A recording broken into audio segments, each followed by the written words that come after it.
तो दोस्तों हम कंटिन्यू करते हैं इस लेक्चर को अपने और बात करते हैं कि कुछ जो इश्यूज हैं सेंटर स्टेट रिलेशंस में, वो राइटर हमें बोल रहा है कि कंसिडरेशन में है सिंस मिड 1960s। और इसकी दिशा में कुछ जो डेवलपमेंट्स हुई हैं उसको हम जानते हैं। एक है एडमिनिस्ट्रेटिव रिफॉर्म्स कमीशन, ARC। अभी तक कितने ARC का गठन हो चुका है?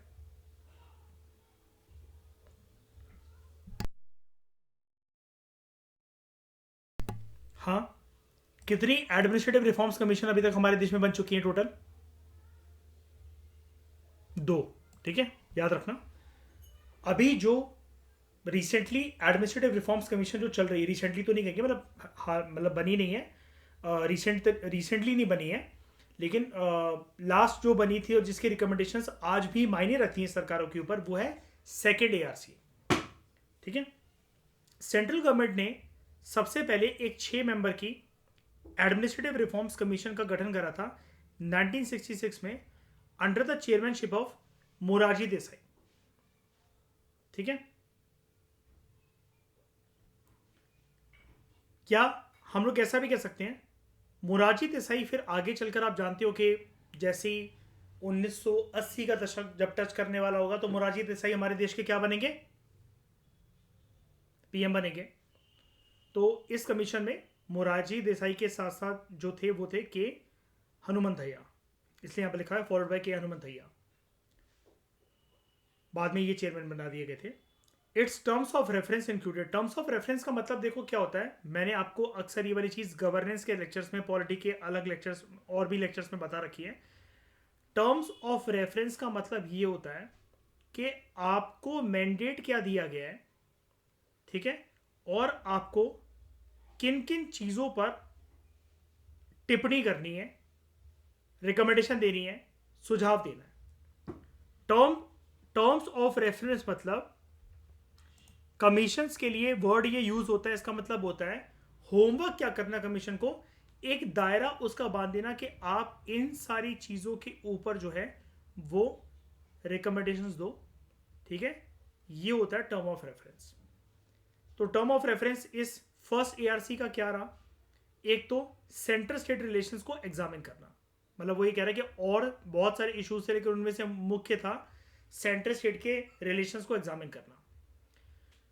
तो अब थोरो तरीके से बहुत डेप्थ में जाकर बड़े सारे इश्यूज जो कि केंद्र सरकार और राज्य सरकारों के रिश्ते को प्रभावित करते हैं, उनको थॉरली एग्जामिन करने के लिए ARC ने एक स्टडी टीम जो है वो बनाई under chairmanship of MC Setalvad.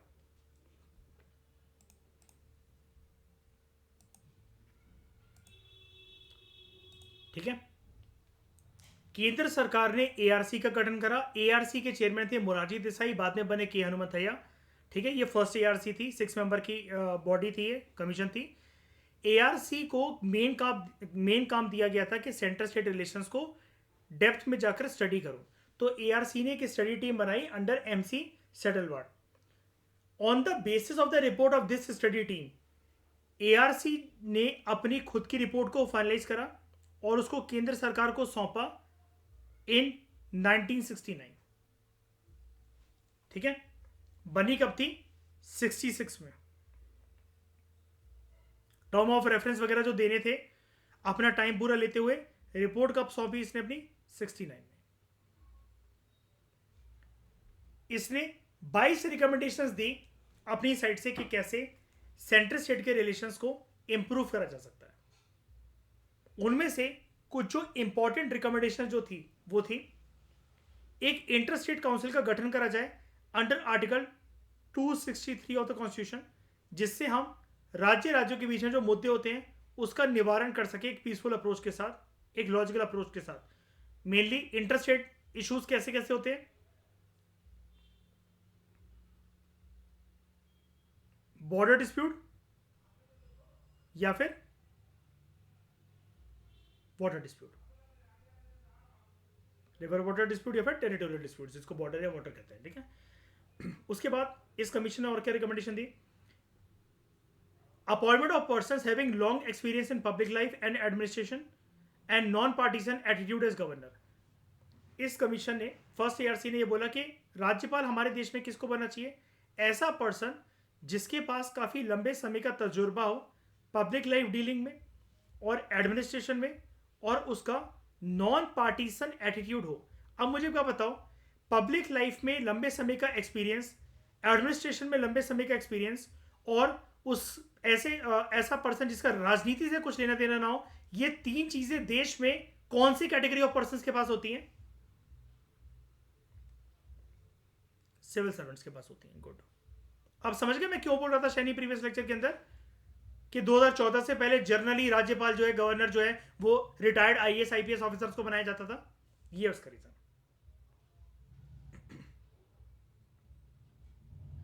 उसके बाद delegation of powers to the maximum extent to the states. Power जो है मतलब अपने दायरे के अंदर काम करने के लिए डिस्क्रिशनरी जो पावर्स हैं, जहां पर सेंट्रल गवर्नमेंट ऐसी ना लगे कि वो स्टेट गवर्नमेंट की फंक्शनिंग में इंटरफेरेंस दिखा रही है, ऐसी पावर्स को डेलीगेट करना जितना हो सके उतना राज्य की सरकारों के दायरे के अंदर। ज्यादा से ज्यादा फाइनेंशियल रिसोर्सेज जो हैं वो स्टेट्स को दिए जाएं ताकि वो अपनी डिपेंडेंसी सेंटर के ऊपर कम कर सके। जनरली देख रहे हो इस तरह की रिकमेंडेशन हमारे देश में फाइनेंस कमीशन देती है ना, लेकिन एआरसी ने भी रिकमेंडेशन दी। उसके बाद deployment of central armed forces in the states either on the request और अदरवाइज।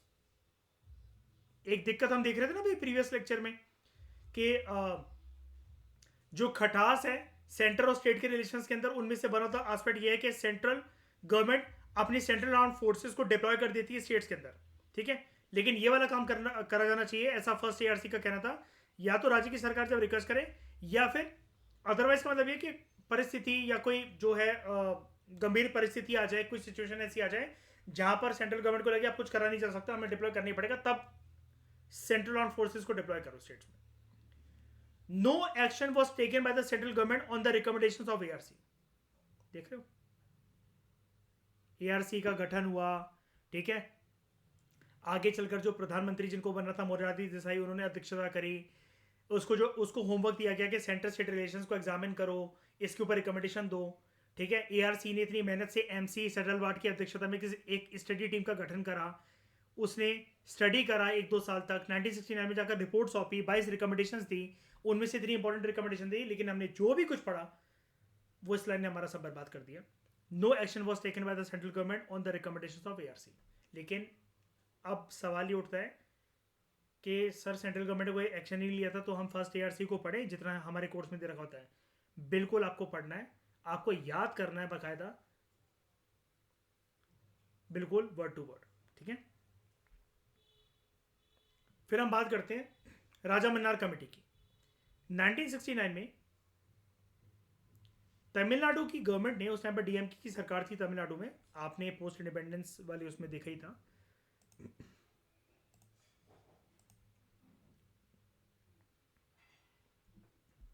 प्रीवियस लेक्चर में मैंने आपको अभी दिखाया था ये वाली चीज, कहाँ गया वो,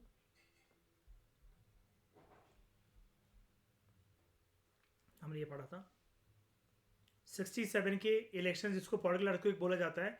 9 राज्यों में जब कांग्रेस का पूरी तरीके से खात्मा हुआ, जिसमें से एक शामिल थी स्टेट मद्रास के अंदर, जिसको बाद में तमिलनाडु कहा गया, वहां पर एक पार्टी आई डीएमके, द्रविड़ा मुनेत्रा कजागम, ठीक है, बाद में एक पार्टी और बनती है AIATMK, ऑल इंडिया अन्ना द्रविड़ा मुनेत्रा कजागम, लेकिन आप अभी के लिए आप फिलहाल फोकस करो डीएमके पर।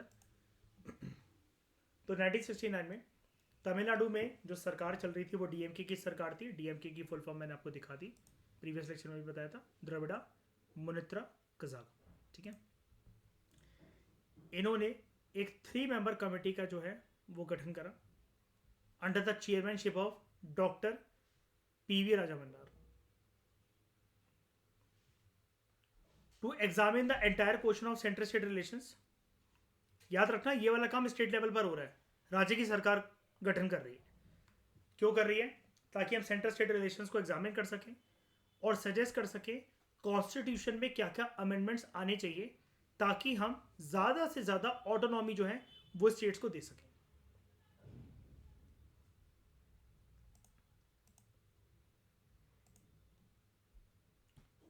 बाकी 2 मेंबर इस कमेटी के कौन थे?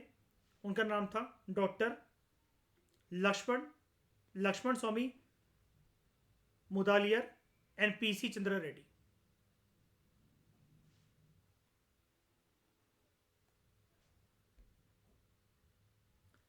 1969 में इसका गठन हुआ था। 71 में इसने अपनी रिपोर्ट सौंपी। लेकिन ये वाला काम क्या नेशनल लेवल पर हो रहा है क्या?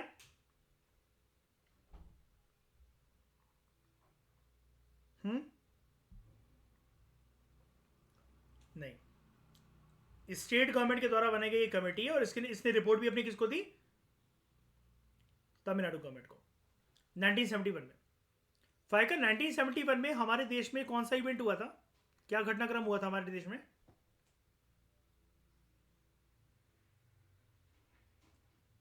नाइनटीन 71 में हुए थे निर्वैर, छत से कूद जाओ और फिर वापस आना और दोबारा कूदना। बांग्लादेश लिबरेशन वॉर, जिसके तहत ईस्ट पाकिस्तान क्या बना? बांग्लादेश। ठीक है, निर्वैर इस वाली बात पे 2 बार छत से कूदना अपने, ठीक है? जितने बार बचते रहो उतने बार कूदते रहना। तो कमेटी ने आइडेंटिफाई करे कुछ reasons for the prevailing unitary trends या फिर tendencies of centralisation the country. इस कमेटी ने, राजामन्नार कमेटी ने आइडेंटिफाई करे कि क्या रीजंस ऐसे हैं जिसकी वजह से हमें जनरली फेडरलिज्म के कंटेक्स्ट में जो ट्रेंड है वो फेडरल ट्रेंड ना होकर हमें एक यूनिटरी ट्रेंड देखने को मिलता है, यानी कि ज़्यादातर पावर सेंट्रलाइज है, केंद्र सरकार के हाथ में है। मुझे एक बात बताओ, वैसे हम आगे चल के अभी देख लेंगे इस कमेटी का हुआ क्या। जैसे फर्स्ट ईआरसी को तो आउटराइटली रिजेक्ट कर दिया सेंट्रल गवर्नमेंट ने, कुछ एक्शन ही लिया, रिजेक्ट कर दिया, एक्शन ही लिया, फालतू में बनाया, टाइम वेस्ट करा और कुछ ना उसके सुझावों को माना ना इम्प्लीमेंट करा, कुछ भी नहीं करा। इसलिए मैं आपसे बोलता हूँ कि जितनी भी कमीशन वगैरह होती हैं वो एक रिकमेंडरी बॉडीज होती हैं, केंद्र सरकार मानेगी ही मानेगी उनकी बातों को, ऐसा जरूरी नहीं होता। ठीक है, मुझे एक बात बताओ पहले, आपको क्या लग रहा है ये देखकर इस टॉपिक को, राजामन्नार कमेटी वाले टॉपिक को, इसका गठन एक राज्य की सरकार ने करा, इसने अपनी रिपोर्ट भी राज्य की सरकार को दी, यानी कि out of the entire range of states available in India एक राज्य की सरकार बना भी रही है इस कमेटी को, और वो कमेटी एक राज्य की सरकार, सेम सरकार को रिकमेंडेशन भी दे रही है। लेकिन टॉपिक बहुत बड़ा है, टॉपिक है पूरे देश के ऊपर, सेंट्रल स्टेट रिलेशन जो उसका मैंडेट था। आपको क्या लगता है इस राजामन्नार कमेटी की रिकमेंडेशन जो है वो ब्रॉड होगी कि नैरो होगी? मतलब आपसे बस मैं ओपिनियन गेस वर्क करने को कह रहा हूँ, ब्रॉड होगी कि नैरो होगी? निर्भय कह रहा है नैरो होगी। जस्ट बिकॉज एक राज्य की सरकार ने उसको बनाया निर्भय इसलिए, या फिर एक राज्य की सरकार को ही, तमिलनाडु सरकार को ही वो रिकमेंडेशन दे रही है ये कमेटी इस वजह से? क्योंकि मेरी नज़रों में तो मुझे ये दिख रहा है कि भाई किसने भी बनाया हो मुझे उससे लेना देना नहीं है, मुझे तो टॉपिक दिख रहा है बड़ा, सेंट्रल स्टेट रिलेशंस। और जब ये कमेटी ये आइडेंटिफाई कर रही है कि यूनिटरी ट्रेंड्स हमारे देश में क्यों है आर्यन, सेंट्रलाइजेशन क्यों है, तो ये टॉपिक कोई नैरो टॉपिक तो नहीं है। सवाल लेकिन ये उठता है, क्या इस कमेटी की रिकमेंडेशंस आपको क्या लगता है केंद्र सरकार मानेगी क्या? देखते हैं। फर्स्ट ईआरसी को तो माना नहीं, वो तो पैन इंडिया लेवल पर बनी थी। यहां पर देखते हैं, the committee identified reasons for the prevailing unitary trends in the country, और उसने रीजंस क्या आइडेंटिफाई करे, पहले रीजन सुन लो। इस कमेटी का बोलना था हमारे संविधान में कुछ प्रोविजंस ऐसे हैं जिसकी वजह से स्पेशल पावर सेंट्रल गवर्नमेंट को मिल रखी है। वन पार्टी रूल एग्जिस्ट करता है सेंटर में भी और स्टेट्स में भी। ये वाली बात आप कैसे कह सकते हो? जरा साल देखना, 1969। और era of one party dominance किसको कहा जाता है जनरली, कौन से एरा को? 1960s। ठीक है, और केंद्र सरकार का घमंड कब टूटा, एरा वन पार्टी डोमिनेंस कब स्ट्रक्चर डगमगाने लगा? एग्जैक्ट साल बताओ। 1967, जिसको हम लोग क्या बोलते हैं? पॉलिटिकल अर्थक्वेक, बताया था ना प्रीवियस लेक्चर में। और ट्रेंड कौन सा स्टार्ट हो गया था? Non Congressism. नॉन कांग्रेसिज्म शब्द किसने दिया सबसे पहले? राममनोहर लोहिया। क्या बात है ईशान, दिमाग आजकल बहुत काम कर रहे हैं, 15-15 मिनट में चीजें याद हो जा रही हैं। One party rule used to exist both at the centre of the state, इसने रीजन बताया। तीसरा reason inadequacy of states financial resources, राज्य की सरकारें आर्थिक मामलों में इतना सक्षम है नहीं, उनके पास इतने फाइनेंशियल रिसोर्सेज है नहीं। And consequent dependence on the centre for financial assistance, उनको निर्भर रहना पड़ता है केंद्र सरकार के ऊपर पैसों के लिए, अपनी झोली पसारनी पड़ती है उनको। उसके बाद the institution of central planning and the role of planning commission. ये वाली बात हम यहां पर इसलिए एक्सेप्ट करके चलेंगे, देखो अगर करंट सर्कमस्टांसेस के अंदर ये वाली बातें हो रही होती तो नहीं मानती, क्योंकि अब तो नीति आयोग आ गया है। और नीति आयोग कौन से फेडरलिज्म को प्रमोट करता है? हमने कहां लिखा था वो, हाँ ये रहा, कोऑपरेटिव फेडरलिज्म। और प्लानिंग कमीशन क्या करता था? प्लान बनाकर राज्य की सरकार के ऊपर थोप देता था। लास्ट 5 ईयर प्लान कब से लेकर कब तक चला है हमारे देश में?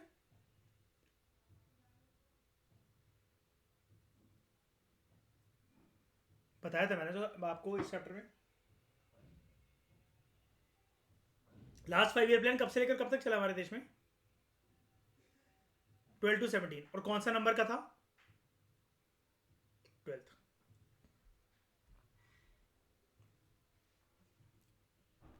इंपॉर्टेंट रिकमेंडेशंस इस कमेटी की क्या थी? कमेटी का नाम क्या है?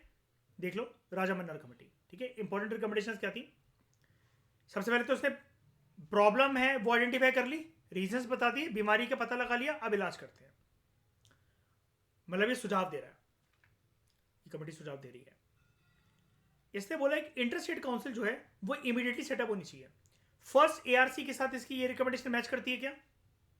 बिल्कुल, है ना। और इंटर स्टेट काउंसिल का गठन कौन से आर्टिकल के अंतर्गत होता है? 263। Inter state council should be set up immediately. Finance commission को एक परमानेंट बॉडी हमें बना देना चाहिए। फाइनेंस कमीशन क्या करती है? फाइका क्या करती है? फाइनेंस कमीशन क्या काम है ईशा फाइनेंस कमीशन का?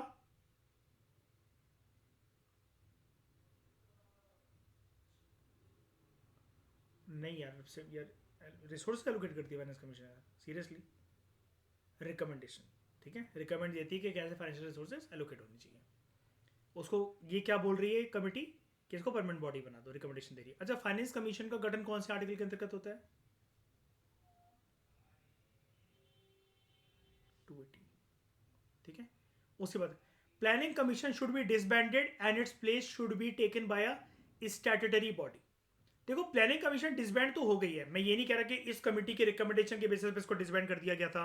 इसने तो अपनी रिकमेंडेशन कब दी है, कब सौंपी? 1971 में। और प्लानिंग कमीशन को डिसबैंड करके नीति आयोग कब बना, कौन से साल? 2015 में। तो इस रिकमेंडेशन का नीति आयोग का बनना कुछ लेना देना है क्या इस बात से? नहीं। लेकिन ये जो सेकेंड हाफ है इसका, its place should be taken by statutory body. NITI Aayog का गठन शाइनी क्या किसी एक स्टैच्यूट, किसी एक पार्लियामेंट्री एक्ट की मदद से हुआ है क्या? नहीं ना। प्लानिंग कमीशन का हुआ था क्या? प्लानिंग कमीशन के ऊपर कोई पार्लियामेंट्री एक्ट आया था क्या? नहीं। तो ये बनी कैसे बॉडी है planning commission NITI Aayog? Executive action से, एग्जीक्यूटिव एक्शन से। ठीक है,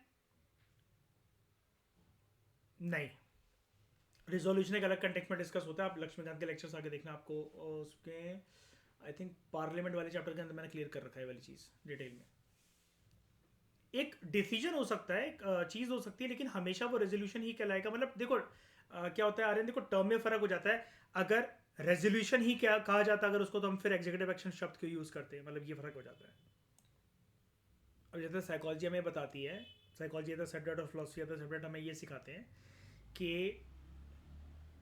एम्पैथी और सिंपैथी और unconditional positive regard, layman language के अंदर हम बोल देंगे आप तीनों एक ही चीज़ है, लेकिन तीनों के बीच में डिफरेंस होता है।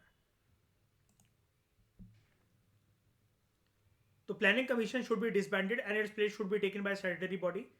आर्टिकल 356, 357 और 365 जो कि डील करते हैं प्रेजेंट रूल के साथ, they should be totally omitted. और क्या बोल रहे हैं, totally omitted. Provision that the state ministry hold office during the pleasure of the governor should be omitted. उसके बाद certain subjects of the union list and the concurrent list should be transfer to the state list. और residuary power जो है, जबकि हो क्या गया था इसने ये रिकमेंडेशन दी, लेकिन हम रियलिटी क्या जानते हैं कि स्टेट लिस्ट के कुछ टॉपिक्स को निकालकर कहां डाल दिया गया था, कंकरेंट लिस्ट में. और कंकरेंट लिस्ट में कौन लॉ बना सकता है, दोनों, है ना. और ये रिकमेंडेशन क्या दे रही है committee, certain subjects of the union list and the concurrent should be transfer to the state list. मिला तो कुछ भी नहीं, छीन लिया गया. कितने टॉपिक्स छीने थे, गिनती के 5. क्या बात है ईशा, शाबाश, नजर ही ना लगे. याद कर सकते हो वो पांचों सब्जेक्ट्स कौन से हैं. एजुकेशन, एक सेकंड, ओए ओए ओए ओए गाड़ी, मैं रिपीट कर रहा हूँ ना मैं. एजुकेशन, फॉरेस्ट, वाइल्ड लाइफ और weights and measures, administration of justice of all the courts in the country except supreme court and high court. शाबाश, लिख लिख के प्रैक्टिस करा गया इस को, बहुत बढ़िया. काम आ रही है वो टेक्निक मेरी लिख लिख के पढ़ने वाली. वक्त जरूर लगता है, लेकिन अभी प्रेजेंट मूवमेंट में हालत देख लो, सारे लोगों से कंपेयर करके रिकॉलिंग कैपेसिटी, है ना. लिख लिख के जो पढ़ता है ना ईशा, तो जो एज बैरियर होता है ना कि ये हमसे ज़्यादा बड़ा है, ये ज़्यादा होशियार होगा, ऐसा नहीं होता. लिख लिख के पढ़ने वालों का ये, हम दूसरों के एज बैरियर ये तोड़ सकते हैं, उसके ज्ञान के बैरियर को हम तोड़ सकते हैं. हम में से जितने लोग हैं ईशा फाउंडेशन कोर्स के अंदर 50% आपसे ज़्यादा इंटेलिजेंट है, ठीक है. आप उनको सिर्फ एक ही चीज़ से बीट कर सकते हो, रिकॉलिंग कैपेसिटी, क्योंकि 7 मिनट का जो प्रेशर होगा आपकी मीन्स आंसर राइटिंग में और 50 सेकंड्स का प्रेशर होगा प्रीलिम्स में, वो आप ये डिसाइड करेगा कि ईशा कम एज में सिंगल डिजिट रैंक लाती है पहले अटेम्प्ट में कि नहीं लाती, या फिर 6 के 6 अटेम्प्ट निकालने के बाद भी उसका प्रीलिम्स नहीं क्लियर होता. ये सिर्फ रिकॉलिंग कैपेसिटी आपकी डिसाइड करेगी. Residuary power should be allocated to the states. All India services like IES, IPS, IFS should be abolished. ये देखो, All India services should be abolished. लगता है इसकी रिकमेंडेशन को केंद्र सरकार कुछ मानेगी या फिर कुछ होगा. अच्छा, अगर इसने रिकमेंडेशन ये तमिलनाडु सरकार को दे भी दी, और हम ये कह सकते हैं क्या तमिलनाडु सरकार ने मान ली होगी इसकी रिकमेंडेशन, मान भी ले निर्वैर, कुछ घंटा फर्क पड़ेगा उससे. एक स्टेट गवर्नमेंट के पास फायका इतनी पावर का दायरा होता है क्या कि वो किसी ऐसे टॉपिक के ऊपर जो कि फेडरलिज्म का टॉपिक है, उसकी किसी कमेटी की रिकमेंडेशन को मान ले और पूरे देश का स्ट्रक्चर हिला सकती है वो राज्य की सरकार फेडरलिज्म का. ऐसा नहीं हो सकता. तो central government completely ignore the recommendation of the Rajamannar committee. देख रहे हो मयूर, इसका मतलब फर्स्ट एआरसी और राजामन्नार कमेटी ने पूरी तरीके से क्या करा, अपना टाइम खोटी करा, टाइम बर्बाद करा. अब हम बात करते हैं अनंतपुर साहिब रेजोल्यूशन की. अनंतपुर साहिब रेजोल्यूशन आप में से कोई जानता है क्या किस कंटेक्स्ट में आया? पहले तो नाम बता दो कहां आया होगा. अब बोला निर्वैर, है ना, तुम पंजाब से हो ना, देखो कितनी जल्दी. रीजनल आइडेंटिटी छोड़ दो अपनी, तुम पूरे इंडिया के बारे में जाना करो निर्वैर, सिर्फ पंजाब पीसीएस का पेपर नहीं है. चलो मतलब मजाक कर रहा हूं, आप बताओ. अनंतपुर साहिब रेजोल्यूशन का लेना देना किससे, पंजाब से, ठीक है. अनंतपुर साहिब रेजोल्यूशन किन परिस्थितियों में आया, मैं आपसे चीज पूछता हूं कुछ, आप सब लोगों से, आप मुझे हाँ या ना में जवाब देना. आप में से हो सकता है क्योंकि बहुत लोगों को पता हो, तो बहुत लोगों को ना पता हो. उन दिनों क्या केंद्र सरकार और राज्य की सरकारों के रिश्ते, मतलब राज्य की सरकारें छोड़ दो, पंजाब सरकार और केंद्र सरकार के रिश्ते जिस टाइम पर अनंतपुर साहिब रेजोल्यूशन आता है, या Akali Dal party dominating factor बनती है पंजाब पॉलिटिक्स के अंदर, तो रिश्ते अच्छे चल रहे थे क्या 1970 और 80 के दशक में? नहीं. पंजाब की एक मेजर डिमांड क्या थी कि कुछ हिली स्टेट्स को हमें मर्ज कर दिया जाए या फिर अलग कर दिया जाए. अगर मर्ज कर दिया जाए तो फिर निर्वैर, ये हिमाचल प्रदेश, पंजाब और हरियाणा अलग कैसे हुए?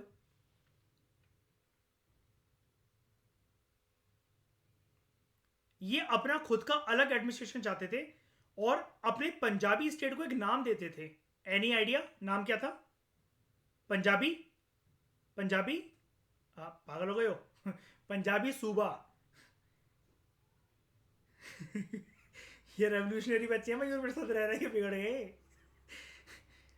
ये पहले गन लोड करना नहीं जानते, पहले कहते हैं पता है ट्रिगर दबा के गोली निकल रही सर। खालिस्तान की डिमांड ईशा 1980 में आती, जब केंद्र सरकार से बहुत ज़्यादा जो है पंजाब के लोग, पंजाब की सरकार जो है वो चढ़ जाती है। और एक्चुअली खालिस्तान की डिमांड ना पंजाब ऐसा नहीं कह सकते हम लोग कि पंजाबियों की वो डिमांड थी, वो एक ग्रुप का एक एक्टिविटी थी, एक नेटवर्क था पूरा का पूरा, जिसको हम खालिस्तानी ग्रुप्स कहते हैं, जो कि एक सेपरेट कंट्री बनाना चाहते थे, एक टेरिटरी को अलग करके इंडिया एज यूनियन से। लेकिन ये चीज़ अलाउड है क्या? नहीं। क्या कह रहे हो शैनी? हाँ, अमेंडमेंट करना पड़ेगा और अलाउड वैसे है ही नहीं केंद्र, आज तक कभी ऐसा हुआ है क्या? नहीं। इससे क्योंकि हमारी कौन सी आइडेंटिटी जो है वो कट जाएगी, टूट जाएगी, India as a union. Union. अच्छा मुझे क्या बताओ, खालिस्तान की डिमांड के पीछे कौन सा पर्सन रिस्पॉन्सिबल था? General Singh Bhindranwale.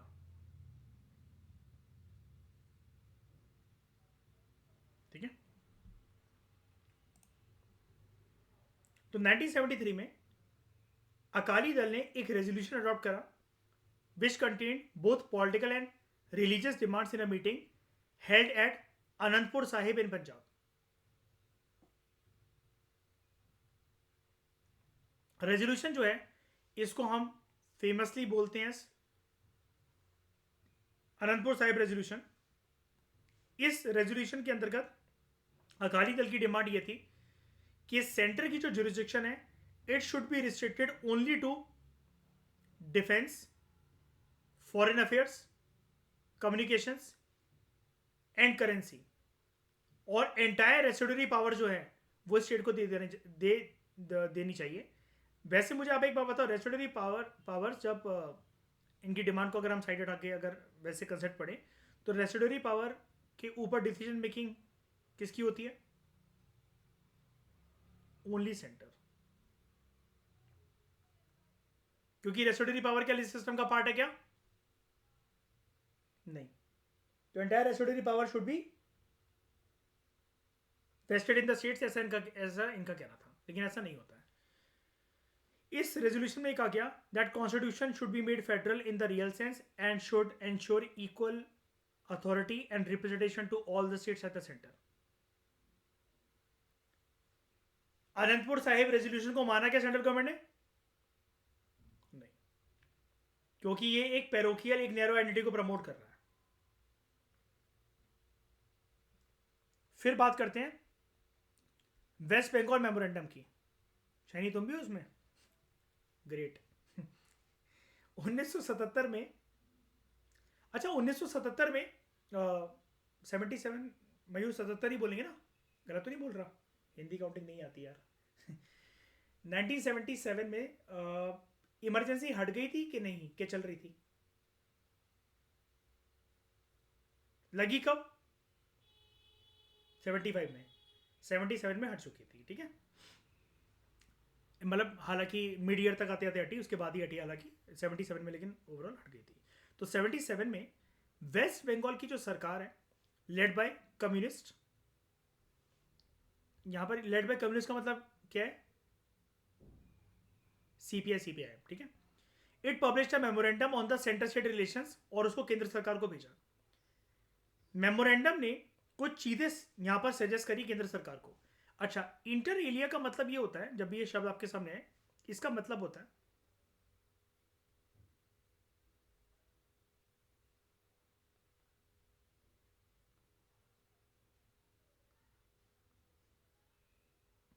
Amongst other things, तो मेमोरेंडम जो है amongst other things it suggested the following कि जो शब्द है यूनियन कॉन्स्टिट्यूशन के अंदर it should be replaced with the word federal.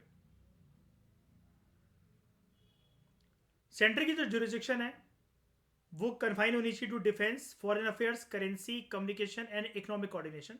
बाकी सारी पावर स्टेट्स को दे दो। All other subjects including the residuary power should be vested in the states. Article 356 और 357 जो कि प्रेसिडेंट रूल के साथ डील करते हैं, और 360 जो कि फाइनेंशियल इमरजेंसी के साथ डील करते हैं, इसको हटा देना चाहिए। स्टेट का जो कंसेंट है it should be made obligatory अगर हमें नई स्टेट्स को बनाना है या फिर एग्जिस्टिंग स्टेट्स को रीऑर्गेनाइज करना है। जैसे कि 2014 में हुआ। 2014 में कौन सी स्टेट रीऑर्गेनाइज भी हुई और नई स्टेट उससे बनी हुई? तेलंगाना बनी और आंध्र प्रदेश का रीऑर्गेनाइजेशन हुआ, राइट। उसके बाद out of the total revenue raised by the centre from all sources 75% राज्य को देना चाहिए।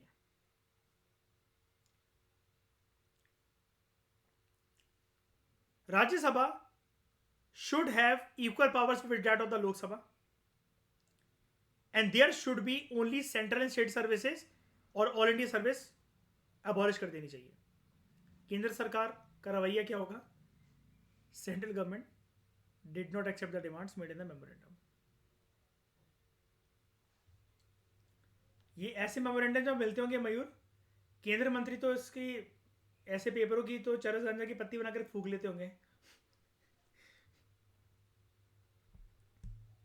कि क्या बातें लिख रखी, आओ इसमें गांजा भर के फूके।